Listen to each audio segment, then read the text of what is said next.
اعوذ باللہ السمیع العلیم من الشیطان الرجیم من حمزہ ونفخہ ونفثہ بسم اللہ الرحمن الرحیم ربی یسر ولا تعسر وتمم بالخیر ربی زدنی علما لا يستوي القاعدون من المؤمنین غیر اولی الضرر والمجاہدون فی سبیل اللہ باموالہم وانفسہم فضل اللہ المجاہدین باموالہم وانفسہم علی القاعدین درجہ وَكُلًّا وَعَدَ اللَّهُ الْحُسْنَى وَفَضَّلَ اللَّهُ الْمُجَاهِدِينَ عَلَى الْقَاعِدِينَ أَجْرًا عَظِيمًا دَرَجَاتٍ مِّنْهُ وَمَغْفِرَةً وَرَحْمَةً وَكَانَ اللَّهُ غَفُورًا رَحِيمًا۔ یہ دو آیات بینات ہیں، آیت نمبر 95 اور 96، سورہ نساء 5واں سپارہ ہے۔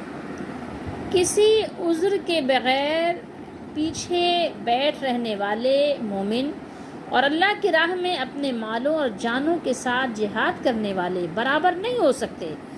اللہ نے اپنے مالوں اور اپنی جانوں کے ساتھ جہاد کرنے والوں کو پیچھے بیٹھ رہنے والوں پر مرتبے میں فضیلت دی ہے، اور اللہ نے سب سے بھلائی کا وعدہ کیا ہے۔ بھلائی کا وعدہ سب سے ہے، کیوں؟ وَكُلًّا وَعَدَ اللَّهُ الْحُسْنَى، کیونکہ سب ایمان والے ہیں۔ جو ایمان والے ہیں ان سب کی بات ہو رہی ہے کہ انہوں نے پہلے ہجرت کی یا انہوں نے بعد میں ہجرت کی، وہ پہلے ایمان لائے یا وہ بعد میں ایمان لائے، لیکن جب وہ ایمان والے ہو گئے تو وَكُلًّا وَعَدَ اللَّهُ الْحُسْنَى، تو سب جو ہے حسنہ کے حقدار بھی ہو گئے، سب سے حسنہ کا وعدہ ہو گیا۔ وَكُلًّا وَعَدَ اللَّهُ الْحُسْنَى، اللہ تعالیٰ نے سب سے وعدہ فرما لیا حسنہ کا، ٹھیک ہے۔ اور اللہ نے مجاہدین کو پیچھے بیٹھ رہنے والوں کے مقابلے میں بہت بڑا اجر دیا ہے، ٹھیک ہے۔ اجر کے لحاظ سے بڑے یہی ہیں، وَفَضَّلَ اللَّهُ الْمُجَاهِدِينَ عَلَى الْقَاعِدِينَ، قائدین بیٹھنے والے، ان کے لیے اللہ کی طرف سے درجے ہیں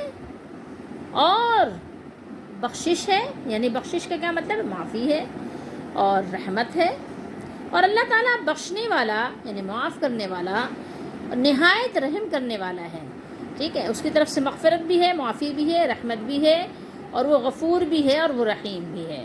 یہ اپنی دونوں صفات بھی اللہ نے بیان فرمائی ساتھ ہی ساتھ۔ اسی ایک آیت میں، آیت نمبر 95 میں اللہ تعالیٰ نے 3 جگہ 3 قسم کی اللہ نے تعریف بیان فرمائی ہے مجاہدین کی۔ اس آیت مبارکہ کو سمجھنے کے لیے تھوڑے سے جو آپ کے دنیاوی قوانین ہیں، قانون ہیں، اصول ہیں، اس پہ آپ کو نظر رکھنی ہوگی، اس پر آپ نے غور کرنا ہوگا، پھر آپ کو اندازہ ہوگا اس آیت مبارکہ کو سمجھنے کے لیے کہ اس کو کیسے سمجھیں۔ دیکھیے، ہمارے قوانین میں سے ایک قانون یہ ہے کہ جب آپ روڈ پر اپنی کار کو لے کر آتے ہیں، اپنی گاڑی کو لے کر آتے ہیں، تو جو اصول بنائے گئے ہیں، جو قوانین بنائے گئے ہیں ٹریفک کے اصولوں پر، تو اب آپ نے اس کو فالو کرنا ہوگا، ٹھیک ہے۔ کہ اگر آپ نے فرسٹ لین میں اپنی گاڑی رکھی ہے تو کس طرح چلانا ہے، سیکنڈ رو میں ہے تو کس طرح چلانا ہے، ٹھیک ہے۔ اگر آپ آگے جا رہے ہیں تو آپ نے کیا کرنا ہے، 2 گاڑیوں کے درمیان ڈسٹنس کتنا رکھنا ہے، اور اگر آپ نے کراسنگ کرنی ہے تو وہاں پر کیا آپ کا رول ہوگا۔ تو وہ شخص تو امن و امان میں ہے اور حفاظت میں ہے، وہ خیریت سے گزر بھی جائے گا اور اپنے گھر وقت پر پہنچ بھی جائے گا اور اپنی زندگی کو آرام سے گزار بھی سکے گا، جو کہ یہ ٹریفک قوانین کو فالو کر رہا ہے۔ لیکن جو شخص اس کی خلاف ورزی کر رہا ہے، قوانین کو توڑ رہا ہے، لازمی بات ہے کہ اس کے خلاف کیا ہوگا، تو پھر آپ کا چالان ہوگا۔ اسی طریقے سے موٹر وے پہ اگر آپ کار چلا رہے ہیں، 120 کی رفتار کی بجائے آپ نے 180 رفتار کی ہوئی ہے، بھگائے جا رہے ہیں، تو کیا ہوگا؟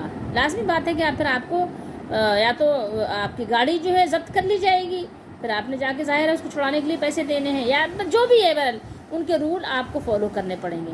تو اس میں فائدہ کس کا ہے؟ آپ کا فائدہ ہے، کیونکہ اگر آپ نے قانون کو فالو نہیں کیا تو بہت زیادہ امکان ہے کہ ایکسیڈنٹ ہو سکتا ہے۔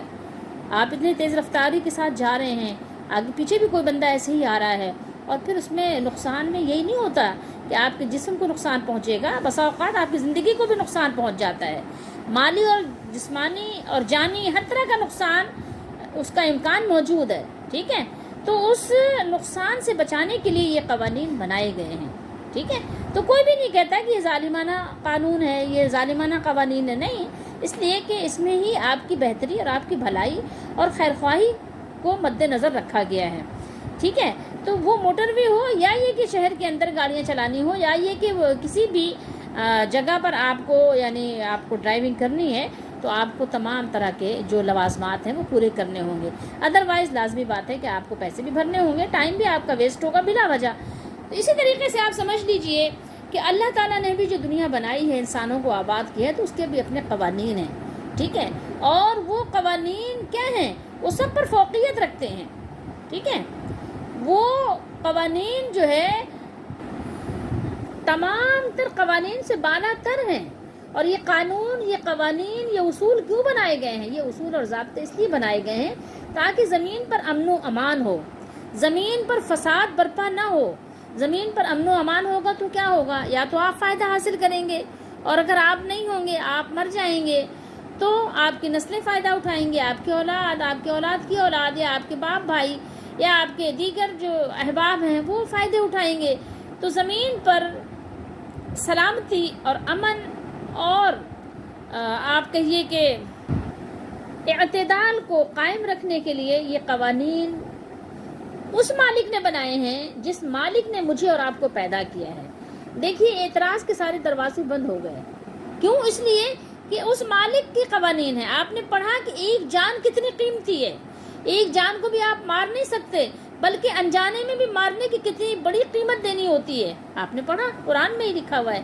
آپ کسی جان کو تلف نہیں کر سکتے، اور کسی انسان کو حق نہیں ہے کہ کسی انسان کو اس طرح اذیت دے کر مارے کہ اس کو زندہ جلائے، حق ہی نہیں ہے۔ کیوں؟ اس لیے کہ آپ کسی کے مالک نہیں ہیں، میں اور آپ کیا ہیں؟ ہم کسی مالک کے مملوک ہیں، اور ہم اس کو فالو کرتے ہیں، اس کے حکم کو فالو کرتے ہیں، یہ آپ جان لیجئے۔ تو یہ جو بھی زمین پر جب بھی آپ پڑھیں کہ یہ جہاد کی بات ہو رہی ہے یا جنگوں کی بات ہو رہی ہے یا دفاع کی بات ہو رہی ہے کہ آپ اپنا ڈیفینس کریں، تو ان صورتوں میں آپ یہ جان لیجئے کہ یہ زمین پر پیسفل نظام کے قیام کی بات ہو رہی ہے کہ آپ امن و امان کے ساتھ اپنی زندگی کو بسر کر سکیں۔ اس لیے یہ اللہ تعالیٰ نے قوانین بنائے ہیں تاکہ لوگ اللہ تعالیٰ کی جو بنائی ہوئی خلقت ہے اس میں اسی کا نظام اور نظام اعتدال قائم ہو اور قائم رہ سکے۔ تو اس وجہ سے یہاں پر آپ کو یہ آیات جو نظر آ رہی ہیں، یہ آپ سمجھتے نہیں ہیں، تو اس میں آپ کے سمجھنے کا پھیر ہے، سمجھنے کا کچھ آپ کے ساتھ مسئلہ ہے۔ اگر آپ سمجھ لیں تو آپ کو اندازہ ہوگا کہ اسلام کبھی بھی لڑائی جھگڑے کی اجازت نہیں دیتا۔ اسلام صرف اور صرف امن کی بات کرتا ہے۔ لڑائی جھگڑے کی اجازت کب دیتا ہے؟ کہ جب انسان اپنے مالک کی بات کو نہ مانے اور مالک کے بات ماننے والوں پر طرح طرح کے ظلم ڈھائے، ٹھیک ہے۔ یہ اس صورت میں بات ہو رہی ہے جس کا لوگ نام سن کر فوراً چراغپا ہو جاتے ہیں۔ ان کو اس آیت مبارکہ کو سمجھنا چاہیے، اور ایک ایک جان کی اسلام نے کتنی کتنی قیمت رکھی ہے اس کو بھی سمجھنا چاہیے، ٹھیک ہے۔ یہاں تک کہ غلطی اور خطا کے ساتھ بھی، خطا اور بھول چوک سے بھی اگر آپ نے کسی کو مار دیا ہے، اس انسان کی قیمت بھی 100 اونٹ ہیں۔ یہ تو مسلمانوں کی بات چھوڑ دیجئے، آپ کسی کافر کو بھی مارنا جائز نہیں ہے، ایسے کہ جو آپ کو امن و امان کے ساتھ رہنے بھی دیتا ہے، خود بھی امن و امان سے رہتا ہے، ایسے کسی کافر کو بھی آپ یوں مار نہیں سکتے۔ یہ اسلام کے قوانین میں سے ہے، تو سمجھنا چاہیے، سمجھنے کی چیز ہے۔ اب آپ اس آیت کو سمجھیں گے تو ہو سکتا ہے آپ کو سمجھ آئے۔ یہ تو میں نے آپ کو ٹریفک کی ایک مثال دی ہے، بے شمار آپ اس مثالیں لے سکتے ہیں کہ جو کہ آپ نے خود بنائے ہیں، آپ کی اسمبلیوں نے پاس کیے ہیں۔ آپ اپنے ہی قوانین پر غور کریں گے تو آپ کو اندازہ ہوگا، ادروائز نہیں سمجھ سکتے۔ پھر ظاہر ہے کہ وہ ہیرا پھیری انسان کرتا ہے کہ یہ یوں اور چوں اور چنا اور چنا کے یہ سب جو پھر انسان کرتا ہے۔ اللہ تعالیٰ ہم سب کو قرآن مجید کو جو مالک کی مرضی ہے اس کی مرضی اور منشا کے مطابق سمجھنے کی توفیق عطا فرمائے۔ اب آیت مبارکہ کے سیاق و سباق کو دیکھیے، کیا فرمایا؟ لا یستوی، استوا یستوی یہ ہے مضارع کا صیغہ، ٹھیک ہے۔ فرمایا کہ یعنی برابر نہیں ہے، یستوی برابر نہیں ہے، برابر نہیں ہو سکتے، برابر نہیں ہوں گے، ٹھیک ہے۔ کون لوگ؟ وہ لوگ جو بیٹھ رہتے ہیں اور وہ لوگ جو اللہ کی راہ میں نکل کر جاتے ہیں، ٹھیک ہے۔ دونوں جو ہے یہ برابر نہیں ہو سکتے، ٹھیک ہے، یہ لوگ جو فی سبیل اللہ جا رہے ہیں اور یہ لوگ جو قائدین ہیں، بیٹھنے والے ہیں، ان دونوں میں کوئی مماثلت نہیں ہے اس صورت میں اجر و ثواب کے لحاظ سے. ادروائز تو ظاہر ہے کہ اگر وہ نیک نیت ہیں تو وہ ایک الگ چیز ہے. ٹھیک ہے، فرمایا کہ جہاد کے فرض عین ہونے کی صورت میں تو کسی شخص کو بلا عذر یعنی معذرت سے ہے نا، کہ آپ معذور ہیں، آپ کو کوئی تکلیف ہے، نابینا ہیں، آگے آیت میں وہ بھی پڑھ لیں گے انشاءاللہ عذر کیا ہے. تو عذر لنگڑا ہے کوئی، ٹھیک ہے، جو جا ہی نہیں سکتا، یا بیمار ہے، یا پاہج ہے، کوئی بھی یعنی آپ کہیں کہ ہینڈی کیپ لوگ ہیں تو وہ نہیں جا سکتے، تو ان کی بات ہو رہی ہے کہ ان کو عذر لاحق ہے. تو عذر کے بغیر گھر بیٹھ رہنے کی اجازت ہی نہیں ہے. ٹھیک ہے، اگر عذر ہے تو ٹھیک ہے، ڈزنٹ میٹر، ٹھیک ہے، آپ بیٹھ رہ سکتے ہیں اگر عذر ہے تو. لیکن اگر عذر نہیں ہے تو گھر بیٹھنے کی اجازت نہیں ہے، بلکہ ایسی صورت میں جہاد میں شامل نہ ہونا کیا ہے، نفاق کی علامت ہے کہ انسان کے اندر نفاق ہے، وہ منافق کی ایک شکل ہے. مگر جب نفیر عام ہو، سب کے لیے نکلنے کا حکم ہو، سب لوگ نکلو سب لوگ نکلو، ٹھیک ہے، اخرج، چلو سب جو ہے خراج کرو، تو پھر کیا ہوگا؟ جب سب کے لیے نکلنے کا اعلان کر دیا جائے، اعلان ہو جائے، آپ کا امام اعلان کر دے کہ نکلو، تو پھر جو شخص جہاد کے لیے نکل سکتا ہو نکلے، اور جو اپنے کام کی وجہ سے نہیں نکل سکتا تو کیا کرنا ہے؟ اس کو بھی نکلنا ہے. کیوں؟ اس لیے کہ نفیر عام ہے، سب کو نکلنا ہے. ٹھیک ہے، ایک نفیر عام ہے تو سب کو نکلنا ہے. لیکن اگر نفیر عام نہیں ہے تو سب کو نہیں نکلنا، نفیر عام ہے تو سب کو نکلنا ہے. اب جب حکم یہ ہے کہ سب کو نہیں نکلنا، ٹھیک ہے، خاص لوگوں کو نکلنا ہے، تو پھر ایسی صورت میں بھی جو لوگ نکلیں گے، ٹھیک ہے، اب نکلنے کا حکم تو سب کو نہیں ہے، مطلب یہاں اجازت دے دی گئی، ایک طرح کی آپ کو کہنا چاہیے کہ استثناء دے دی گئی کہ ٹھیک ہے، جو لوگ نکل سکتے ہیں، جن کے لیے آسانی ہے وہ نکلیں، جو نہیں نکل سکتے وہ نہ نکلیں. تو اب ایسی صورت میں یہ ہے کہ جو لوگ نکلیں گے تو اس آیت میں ان کی فضیلت کا ذکر ہے. ٹھیک ہے، کہ جو لوگ نکلیں گے وہ فضیلت والے ہیں. ٹھیک ہے، کیوں فضیلت والے ہیں؟ اس لیے کہ وہ اپنی جان اپنے مالک کے لیے لے کے نکلے ہیں، جان دینے کے لیے نکلے ہیں. کیا پتہ وہ گئے ہیں تو وہ واپس آئیں گے کہ نہیں آئیں گے، تو وہ تو اس لیے نکلے ہیں کہ اللہ کی راہ میں اپنے جان دینے کے لیے. تو اب وہ لوگ جو گھر بیٹھے ہوئے ہیں اور وہ لوگ جو نکل کے باہر آئے ہیں اپنا جان اور مال لے کر، تو دونوں برابر کیسے ہو سکتے ہیں؟ لا یستوی، برابر نہیں ہو سکتے. تو یہ بات، یہ فضیلت محتاج بیان بھی نہیں ہے، یہ چیز محتاج بیان نہیں ہے، اس لیے کہ جو لوگ ہر وقت اپنے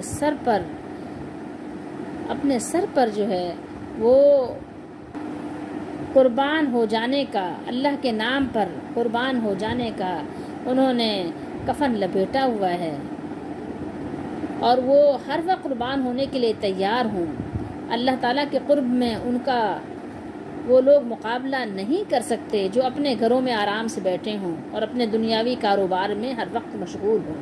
یہ دونوں کیسے برابر ہو سکتے ہیں؟ فضیلت میں کیسے ہو سکتا ہے؟ اللہ نے فرمایا لا یستوی، وہ دونوں برابر نہیں ہو سکتے. وفضل اللہ المجاہدین علی القاعدین اجرا عظیما، اللہ نے فرمایا اجر عظیم کے لحاظ سے اللہ نے جہاد کرنے والوں کو بیٹھ رہنے والوں پر فضیلت بخشی ہے. اللہ کی طرف سے درجات ہیں جو انہیں بغیر عذر کے جہاد سے پیچھے بیٹھ رہنے والے مومنوں پر حاصل ہیں. کس کو حاصل ہیں؟ جو لوگ نکلے ہیں. یہ فضیلت جنت کے بلند و بالا اور عرفہ و اعلیٰ بالا خانوں، گناہوں اور لفزشوں کی مغفرت اور اللہ تعالیٰ کی طرف سے نازل ہونے والی رحمتوں اور برکتوں کی صورت میں ہوگی. اور اسی طریقے سے اللہ تعالیٰ نے آگے مزید ارشاد فرمایا کہ درجات منہ ومغفرۃ ورحمہ وکان اللہ غفور الرحیم، ان کے لیے اللہ کی طرف سے درجے ہیں اور ان کے لیے معافی ہے اور رحمت ہے، اور اللہ بخشنے والا اور بہت مہربان ہے.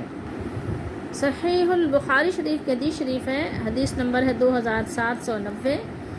رسول اللہ صلی اللہ علیہ وسلم نے ارشاد فرمایا یقیناً جنت میں 100 درجے ہیں، جنہیں اللہ تعالیٰ نے اپنے راستے میں جہاد کرنے والوں کے لیے تیار فرما رکھا ہے، جبکہ ان میں سے ہر دو درجوں کے درمیان اس قدر فاصلہ ہے جتنا آسمان و زمین کے درمیان ہوتا ہے، یعنی ایک آسمان سے دوسرے آسمان کے درمیان جتنا فاصلہ ہے، یا ہماری جو زمین جس پر ہم آباد ہیں اس زمین سے جو ہمیں آسمان نظر آتا ہے جتنا اس کا فاصلہ ہے، اتنا ہی وہ جو 100 درجے اللہ نے رکھے ہیں ہر دو درجوں کے درمیان اتنا ہی فاصلہ ہے۔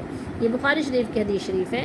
اللہ کے نبی صلی اللہ علیہ وسلم نے ارشاد فرمایا، ان فی الجنت مئۃ درجۃ اعدها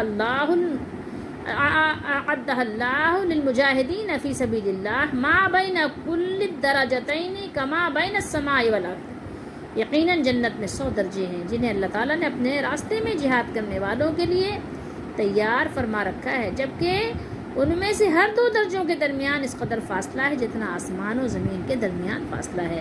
تو اللہ تعالیٰ ہم سب کو اپنے حکم کی پابندی کرنے کی توفیق دے۔ جب اللہ کا جہاں پر جس طرح حکم ہو ہمیں اسی طریقے سے اسی طور سے ماننے کی اور اس پر عمل کرنے کی توفیق دے۔ تو یہاں سمجھنے کی چیز یہ ہے، جیسے کہ میں نے پہلے آپ کو مثالوں سے بتایا، سمجھنے کی چیز ہے نکلنا یہ کس لیے ہے۔ زمین پر جو لوگ فساد کرتے ہیں فساد کو روکنے کے لیے نکلنا ہے، فساد پھیلانے کے لیے نہیں نکلنا۔ اسلام کبھی بھی فساد پھیلانے کا حکم ہی نہیں دیتا، اس کو تو اسلام سختی سے روکتا ہے اور اس کے لیے بند باندھتا ہے۔ اسلام کبھی بھی اس بات کو پسند نہیں کرتا کہ زمین پہ بسنے والوں کا امن و امان خراب کیا جائے، اس میں فساد برپا کیا جائے، بلکہ وہ روکنے کی روک تھام کرنے کے لیے لوگوں کو نکلنے کا حکم دیتا ہے۔ تو اب آپ اس آیت مبارکہ سے اچھی طریقے سے سمجھ سکتے ہیں۔ اور جو لوگ یہ کہتے ہیں کہ انسان تو انسان کی جان بچا رہا ہے، انسان کی جان کیا خاک بچا رہا ہے؟ آپ دیکھیں آج زمین پر کتنا فساد برپا ہے، کوئی کسی کو لوٹ لے رہا ہے، کوئی کسی سے چھین لے رہا ہے، نہ کسی کا امن و امان سلامت ہے، نہ کسی کی جان سلامت ہے، نہ کسی کا مال سلامت ہے۔ لوگ اگر بینک سے پیسے بھی لے کے نکلیں تو ان کو یہ ڈر رہتا ہے کہ پیچھے سے کہیں ایسا نہ ہو کہ ڈاکو لگ جائیں ان کے ساتھ۔ آپ دیکھیں زمین میں کس قدر فساد ہے، اس لیے کہ ان کے روک تھام کے لیے کوئی ایک کہنے خاطر خواہ وہ اقدام نہیں کیا جاتا۔ اس وجہ سے ایسا ہے کہ زمین پر آپ دیکھیں ہر طرف فساد ہی فساد ہے۔ آپ دیکھیں نا کہ دنیا کے ہر ملک نے اپنی ایک فوج رکھی ہے، کیوں رکھی ہے؟ اس کو ڈر لگا ہوا ہے کہ کہیں دوسرا ملک آ کر ہم پر حملہ نہ کر دے۔ آپ دیکھیں کتنے بڑے بڑے میزائل اور کیا کچھ نہیں، آپ وہ تو چھوڑ ہی دیں کہ جو ایٹمی ہتھیار لوگوں نے بنا رکھے ہیں، اس کے علاوہ بھی کس قدر خطرناک قسم کے کیمیائی ہتھیار بنائے ہوئے ہیں اور بنے ہوئے ہیں۔ کیوں؟ کس کو مارنے کے لیے؟ اسے کیا جانور ماریں گے؟ کیا اسے پہاڑوں پہ برسائیں گے؟ نہیں، انسانوں کو مارنے کے لیے، قتل و غارت گری کے لیے سارا کچھ کیا ہے۔ اور لوگوں کو سمجھ نہیں آتی قرآن مجید کی کچھ چند آیات کو لے کر وہ کہتے ہیں نعوذ باللہ استغفر اللہ کہ جو ہے اسلام دہشت گردی کا حکم دیتا ہے۔ ایسا کبھی بھی نہیں ہے، اسلام تو امن و امان کا درس دیتا ہے، ایک ایک جان کی قیمت رکھی ہے۔ غلطی سے بھی اگر آپ نے کسی کو مار دیا تو اس کے بدلے میں آپ کو 100 اونٹ دینا ہے، 100 اونٹ ہر دور کے لحاظ سے، یا تو اس کے برابر آپ کو کیا دینا ہے، آپ کو قیمت دینی ہے اس کی۔ 100 اونٹ آپ ذرا تصور کریں، آج لگائیں تو صحیح آپ حساب کتاب۔ یہ غلطی سے کسی کو مار دینے کے بارے میں حکم ہے قرآن کا۔ تو اور انسانوں نے تو جان بوجھ کر لوگوں کو مارنے کے لیے کیسے کیسے ہتھیار بنائے ہوئے ہیں، کس کو ماریں گے وہ اور کس کو مار رہے ہیں؟ اللہ تعالیٰ ہم سب کو قرآن کو سمجھنے کی توفیق دے اور خواہ مخواہ بلا وجہ اس پر جو ہے اپنی زبانوں کو دراز کرنے سے ہم سب کو اللہ تعالیٰ بچائے رکھے اور اپنے مالک کا حکم ماننے کی توفیق دے کہ ہر انسان جانتا ہے کہ وہ خود پیدا نہیں ہوا، اس کو پیدا کیا گیا، اس کا کوئی مالک ہے۔ یہ زندگی سے جو لوگ بھی لطف اندوز ہو رہے ہیں تو ظاہر ہے کہ وہ خود نہیں ہو رہے ہیں، ان کو مالک نے دیا ہے، کھانا بھی دیا، کھانے کا ذائقہ بھی دیا اور کھانا پیدا بھی کیا۔ زمین سے جو یہ سب کچھ پیداوار ہو رہی ہے، کس کا اس میں عمل دخل ہے؟ انسان تو صرف بیج ڈالتا ہے، اگاتا کون ہے؟ بارش برساتا کون ہے؟ یہ پانی پیدا کس نے کیا ہے جس کے ذریعے سے اناج اگتے ہیں؟ تو اللہ تعالیٰ ہم سب کو سمجھنے کی توفیق دے۔ اللہ تعالیٰ سب سے زیادہ اپنے بندوں پر مہربان ہے اور بار بار آپ دیکھیں گے کہ آپ ہر تھوڑی دیر کے بعد قرآن مجید میں غفور اور رحیم اللہ تعالیٰ کی رحمت کے یعنی مزدہ اور بشارت سنائے جانے کے جو ہے یہ صیغے استعمال کیے جاتے ہیں۔ کہ وہ کتنا رحیم اور کتنا مہربان ہے، کہیں رحمان، کہیں رحیم، کہیں کریم، اس کے یہ جو ہے آپ کو نام خوبصورت قرآن مجید میں آپ دیکھیں گے کہ بیان کیے جاتے ہیں۔ یہ اس طرح سے بار بار اللہ تعالیٰ نے یاد دہانی کرائی ہے کہ تمہارا مالک بہت مہربان ہے تم پر، اس کا حکم مانو، تم دنیا میں بھی کامیاب ہوگے اور جب مر جاؤ گے جبھی بھی تمہاری یعنی کامیابی تمہیں ملے گی، کامیابی تمہاری ہی ہے، تمہارے ہی لیے کامیابی ہے۔ تو اللہ تعالیٰ ہم سب کو قرآن مجید کو سمجھنے کی اور اس پر ایمان رکھنے کی، یقین رکھنے کی اور عمل کرنے کی اور آگے پہنچانے کی توفیق عطا فرمائے اور ہماری دستگیری فرمائے۔